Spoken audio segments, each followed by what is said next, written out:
So, one problem you're often faced with is where to put all your parts. But you know what? We have a solution for that.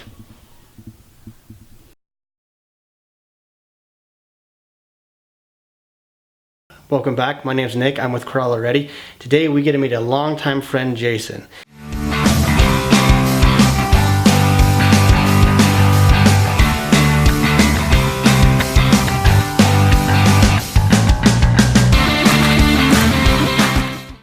So Jason, so I know we have some big plans for you, this Jeep here. Do you want to tell us what the next step is? Yeah, absolutely.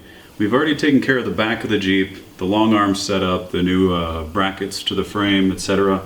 The front, however, is still sitting on its 2-inch puck lift on these adjustable coil spacers.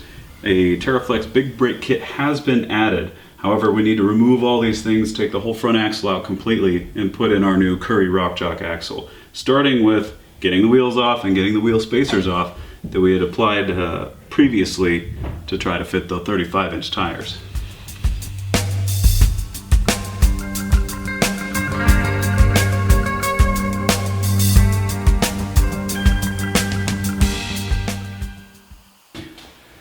So we've been working on this Jeep for a little while and decided we'll take a second and give you a little bit more information on what's been done to it so far.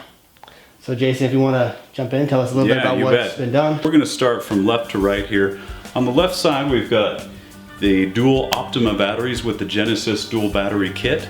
There's also all the accessories have been piped into that little system. Coming forward of that, we've got the AFE intake. It's a cold air, but it's not really a true cold air. I find the engine temperatures are still pretty high.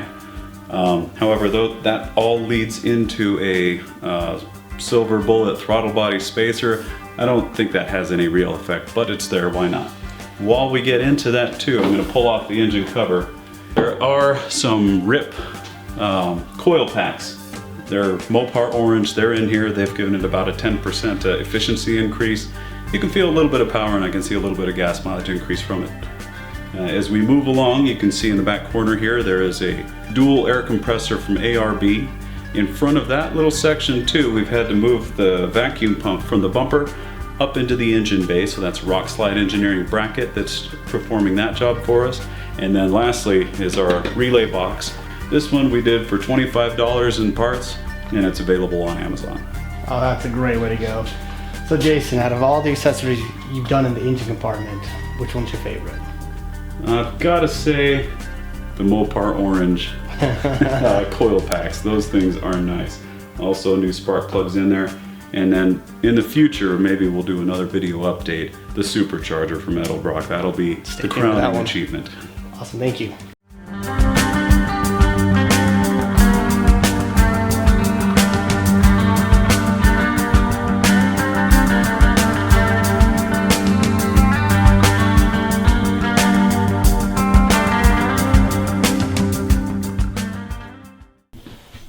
Alright, so back on the build, I want to show you a few of the parts that we will be working with next. This is more than just a simple build, and each of these parts have been carefully selected for their use. And Jason will tell us a little bit more why he chose to go with these parts and the intended purpose. Yeah, right on. You hit the nail on the head. Most things I do, there's a very carefully selected build plan for it.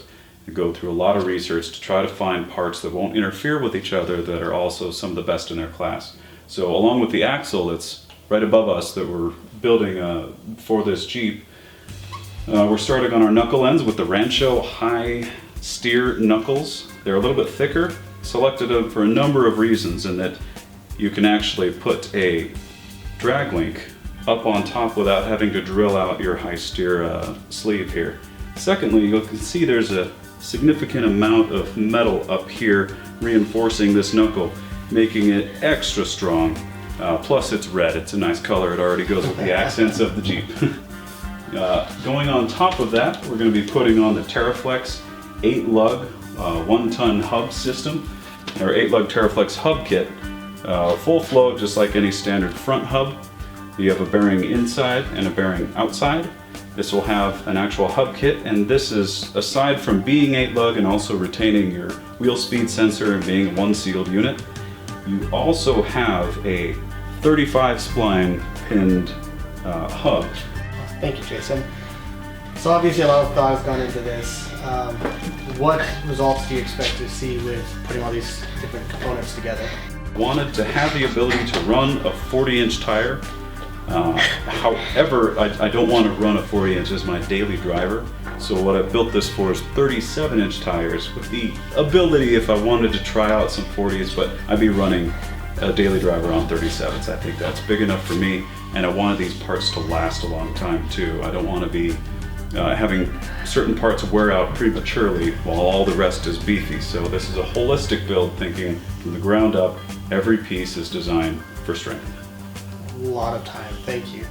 And obviously we don't want to get stuck on the trail, especially when we take our families out with us. So I'm glad to see the effort and the energy you've been putting into this, and glad I've been able to be out here and help a little bit, and can't wait till we get this on the trail. You bet, glad to have you out here.